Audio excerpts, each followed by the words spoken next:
शांति। आज हमारा विषय रहेगा सेल्फ कॉन्फिडेंस के मार्ग में आने वाली रुकावटें। यदि उन रुकावटों को खत्म कर लिया जाए तो कॉन्फिडेंस हमारे जीवन में बराबर बना रहेगा। हमारे आत्मविश्वास को खोखला करने वाली सबसे पहली और बड़ी बात होती है तुलनात्मक सोच। खासकर माता पिता अपने बच्चों की क्वालिटीज न देखकर दूसरे बच्चों से कंपैरिजन करने लगते हैं। अगर उनका बच्चा मैथ में अच्छा है तो दूसरों का बच्चा जो साइंस में अच्छा है उससे तुलना करने लगते, या व्यक्ति खुद का कंपैरिजन दूसरों से करने लगता है। मेरे इतने मार्क्स नहीं आ सकते, दूसरे की तरह मैं जल्दी नहीं उठ सकता, या मैं इसकी तरह ये जॉब नहीं कर सकता। सोचिए, अगर महेंद्र सिंह धोनी की तुलना उनके माता पिता शाहरुख खान से करते, मुकेश अंबानी की तुलना अमिताभ बच्चन से की जाए, ये तो इस तरह से हो गया जैसे शेर अपने बच्चे से कहे, ये देखो बंदर का बच्चा पेड़ पर कितने अच्छे से उछल कूद कर सकता है, तुम नहीं कर सकते, जबकि तुम भी तो बच्चे ही हो, तुम्हारे अंदर ये कला क्यों नहीं है।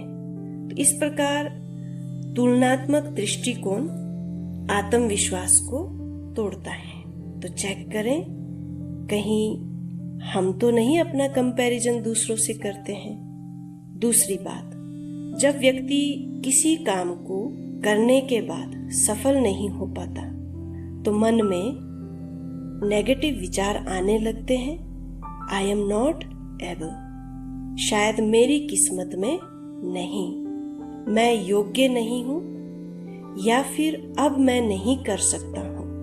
तो हमारा दिमाग वही स्वीकार करने लगता और हम नया कुछ सीख नहीं पाते और समय के साथ खुद को आगे नहीं बढ़ा पाते और आत्मविश्वास कम होने लगता।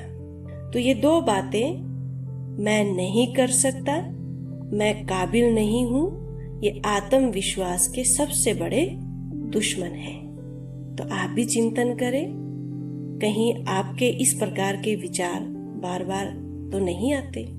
तीसरी बात है, कॉन्फिडेंस के मार्ग में बाधा तब भी आती है जब व्यक्ति किसी प्रकार की शारीरिक व्याधि या बीमारी से जूझ रहा होता है, या शरीर का कोई ऑर्गन संपूर्ण विकसित न होने के कारण व्यक्ति के मन में कई प्रकार के नेगेटिव या वेस्ट थॉट्स चलने लगते हैं। शरीर की बीमारी धीरे धीरे मन को भी बीमार करने लगती है और व्यक्ति जो है जीवन में कुछ कर नहीं पाता।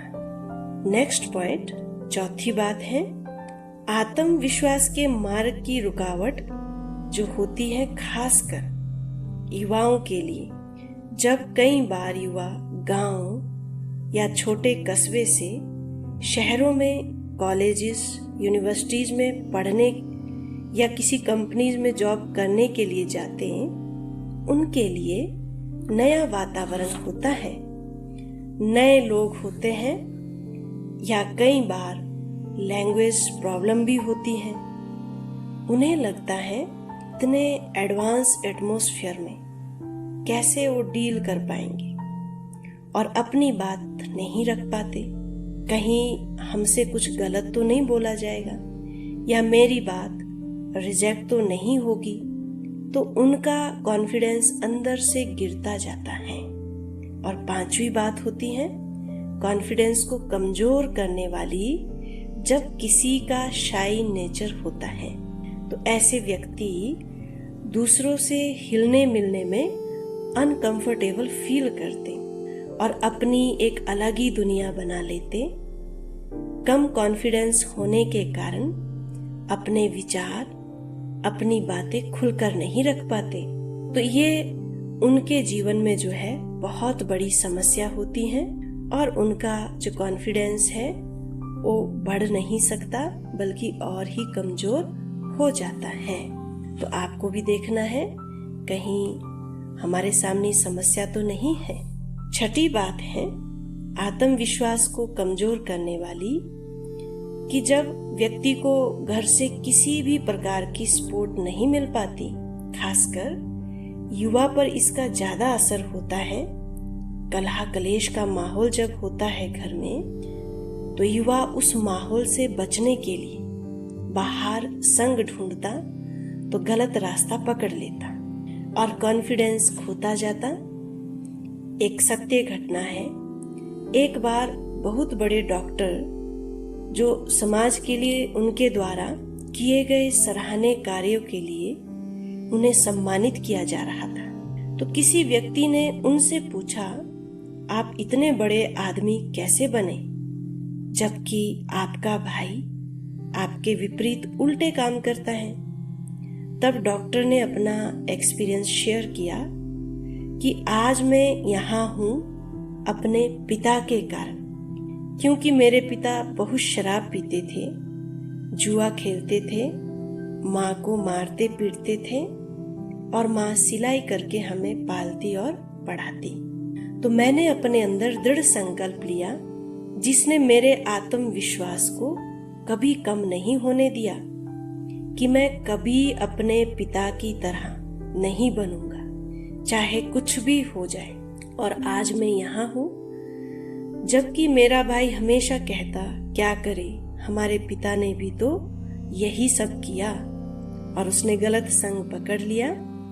तो इस प्रकार समस्या कई बार एक जैसी होती है, कोई आत्मविश्वास के बल से उसे पार कर लेता जबकि दूसरा व्यक्ति समस्या से भाग जाता है, आगे नहीं बढ़ पाता। तो आपने सुना आत्मविश्वास को कमजोर करने वाली कौन कौन सी बातें होती हैं। अगले एपिसोड्स में हम आपके लिए लेकर आएंगे कम आत्मविश्वासी व्यक्ति की क्या निशानियां होती और आत्मविश्वास को कैसे बढ़ाया जाए। तो आप सभी लाभ जरूर लें और आपकी कोई समस्या है तो कमेंट्स बॉक्स में जरूर लिखें। ओम शांति, धन्यवाद।